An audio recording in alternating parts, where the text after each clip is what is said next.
Hello, my name is Linda, and I'm 37 years old. I work from home, and my husband Jonathan and I have been happily married for 5 years. While we don't have children yet, our dual income household has afforded us the opportunity to enjoy life's little pleasures, such as traveling and dining out.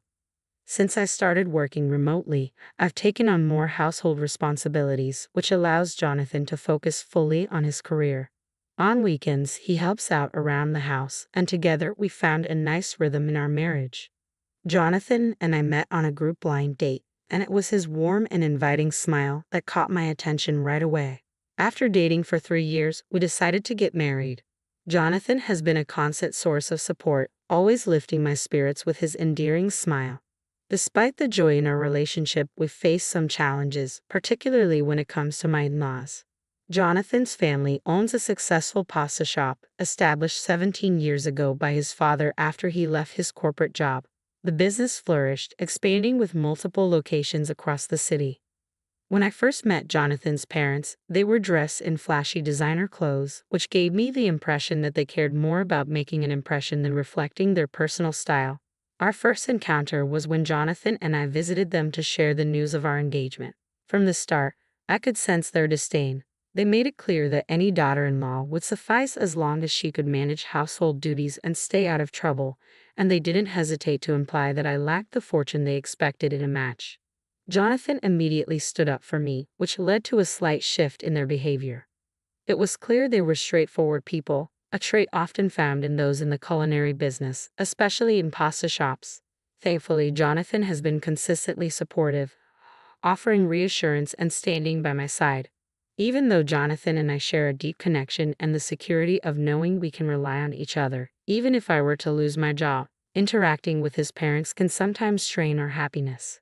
However, I've chosen not to let their opinions affect me too deeply, especially since Jonathan has apologized multiple times for their rude behavior. He reassured me that our interactions with them can be kept to important family gatherings. It seems that Jonathan has had a long-standing strained relationship with his parents.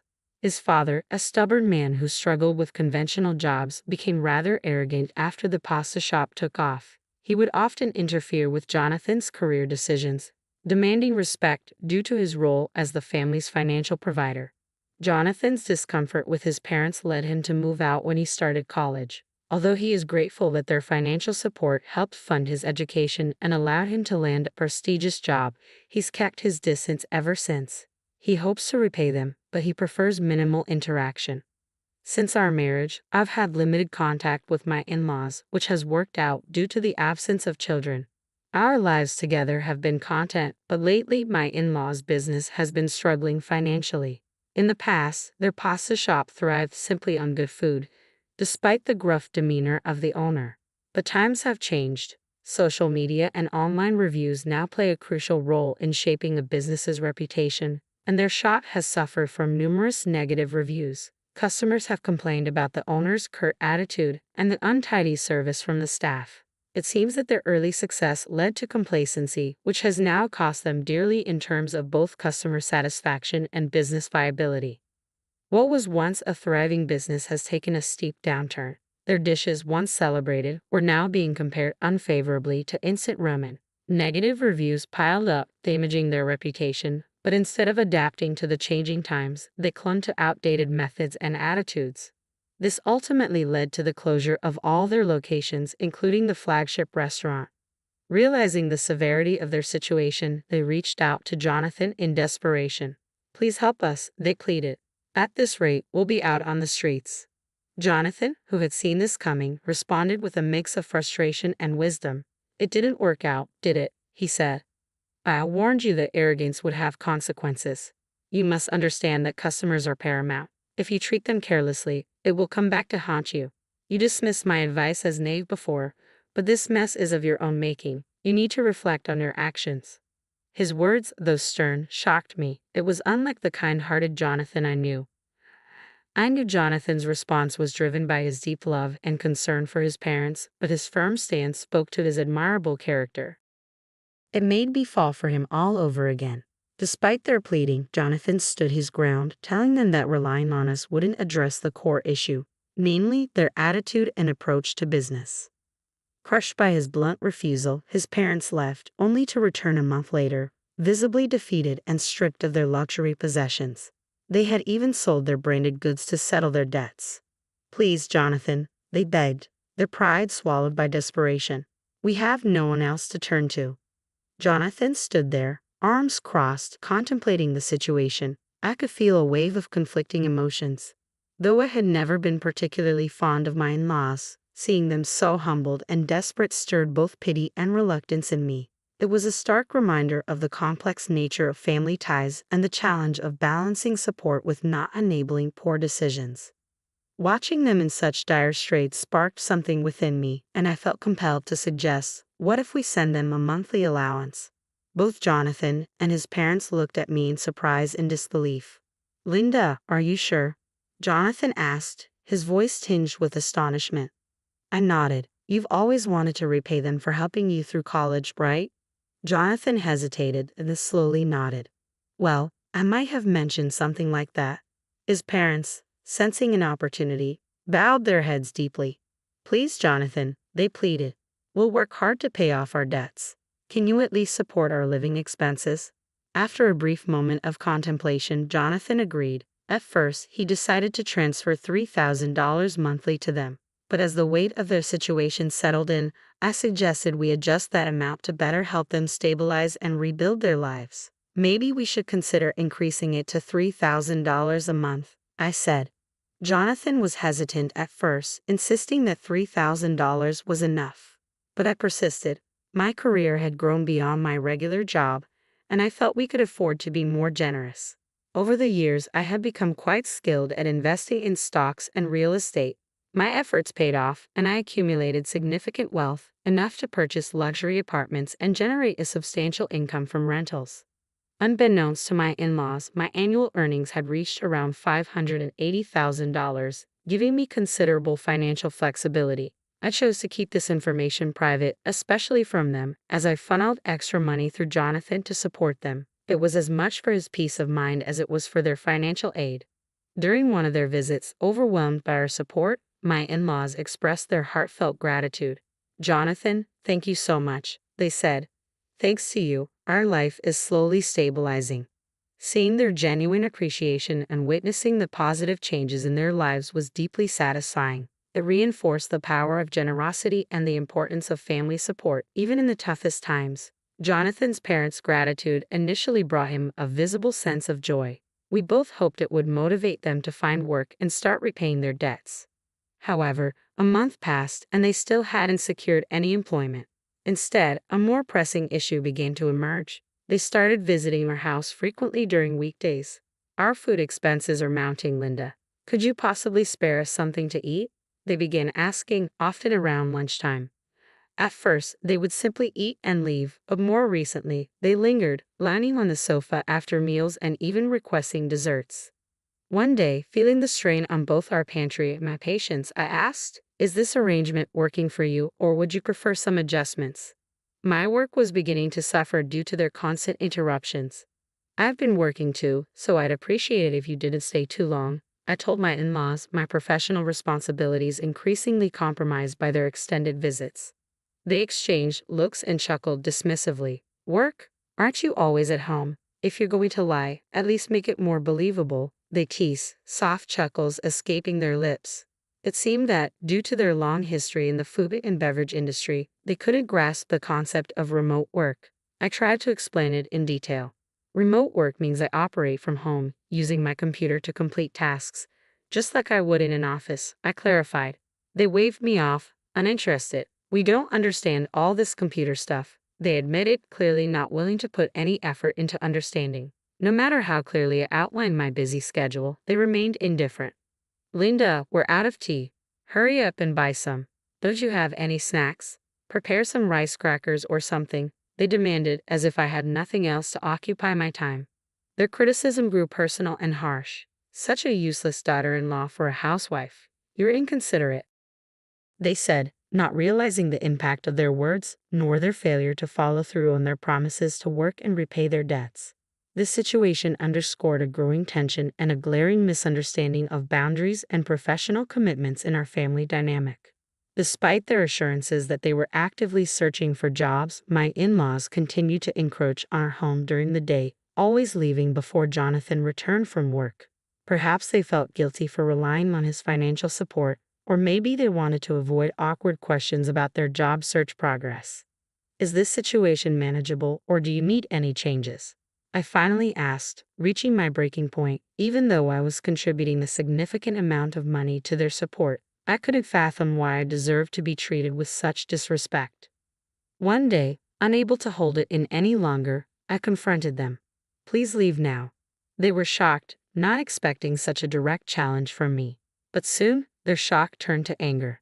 Their faces flushed with indignation. Who do you think you are? A mere wife giving orders to your husband's parents? They snapped. You're just a housewife, dependent on Jonathan's income. How many times do we have to tell you we're not interested in your delusional stories about working? I stood my ground, frustration and disbelief building up inside me. I'm not just a housewife. Enough of your outdated views. I retorted, but with malice in their eyes, they struck back with a hurtful suggestion. You should just leave this place, one of them said sharply. What? I exclaimed, shocked by their audacity. That's right, they sneered. It's because of you that Jonathan's remittance to us is so small. We're sending you $3,500 a month, right? What do you mean it's not enough? Their argument showed a complete lack of understanding about financial responsibility. Their words left me speechless. It was clear that no matter how much help we provided, they would always feel it wasn't enough. Their sense of entitlement had blinded them to the reality of our efforts and the strain their demands were causing. I stood there, still processing their words, as my in-laws glared at me with chilling disdain. Hey, how long are you going to stand there daydreaming? Pack your bags already, they demanded, their voices rising.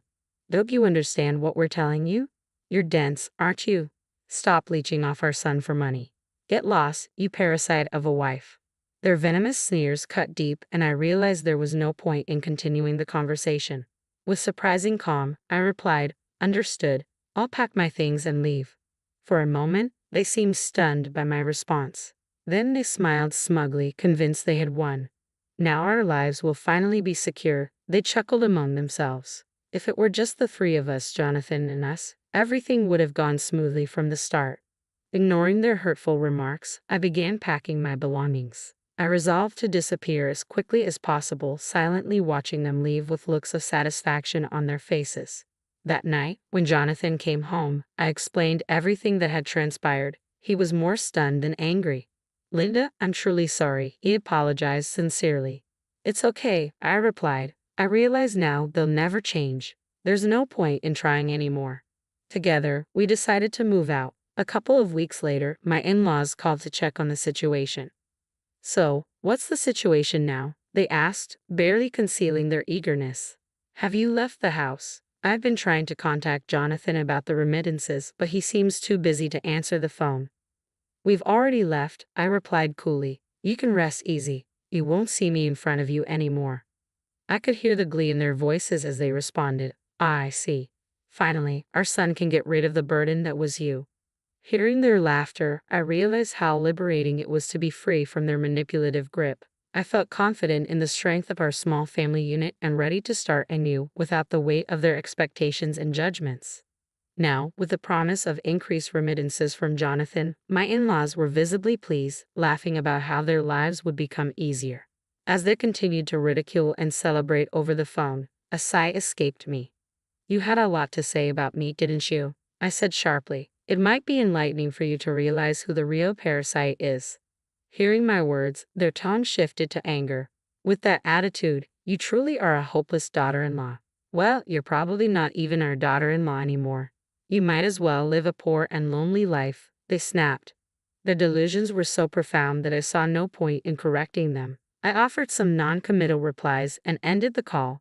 Shortly after, the phone rang again. Do you need something else? I asked as I picked up. My in-laws, now sounding panicked, bombarded me with questions. What the hell is going on? When we went to the apartment where Jonathan lives, someone else was living there. You know something, don't you? Even if you two broke up, tell me where Jonathan is. Jonathan, who had been listening in, took the phone from me. I've always been with Linda, he said firmly. Why are you with that woman? And why have the remittances to us stopped? Maybe because you insulted and tried to drive away my precious wife, Jonathan replied, his voice steady and resolved. I won't forgive anyone who hurts her, even if it's my parents. Besides, you never listened when Linda tried to explain her job and her contributions. Did you even realize that Linda was sending you more money than I was? Is that true, Linda? Jonathan turned to me. Were you sending them $3,500 every month because you wanted them to pay off their debts quickly? Yes, I confirmed. I want to help speed up their debt repayment. Yet all they did was insult me. I won't be sending anything to such ungrateful parents, Jonathan declared, ending the call. No more support for them. With that, we both felt a chapter close, a chapter filled with unappreciated sacrifices and undue criticism. It was a painful but necessary step toward protecting our peace and prioritizing our well-being as a couple. Jonathan firmly declared, I'm cutting ties with you as a family now. Deal with your debt on your own. In a moment of desperation, my in-laws pleaded, wait, we had no idea Linda was contributing so much. Can you forgive us? Maybe then you can send money again. It's too late, just give it up, Jonathan replied, his voice resolute. He ended the call and blocked their number, ensuring that our paths would no longer cross. From what we later heard through relatives, my in-laws were forced to sell their house but still couldn't clear their debts. They now live in a rundown apartment, working low-wage jobs to scrape by. When they were prosperous with their restaurant, they reportedly treated their relatives with arrogance. Once their fortunes turned, they sought help from those same relatives, but they chose not to assist them, leaving them isolated and struggling in poverty. Jonathan and I had extended as much support as we could manage. We can't cover for them endlessly, I said. It's a consequence of their actions. I doubt they'll change their ways or attitudes, Jonathan added, and it seems they are resigned to live with the results of their choices. On a brighter note, Jonathan and I continue to cherish our time together as a working couple. A year later, unexpectedly, I became pregnant. Though it was a surprise, we are deeply grateful for this blessing. Together, with my beloved husband, we look forward to raising our precious child and embracing this new chapter of our lives, filled with hope and joy.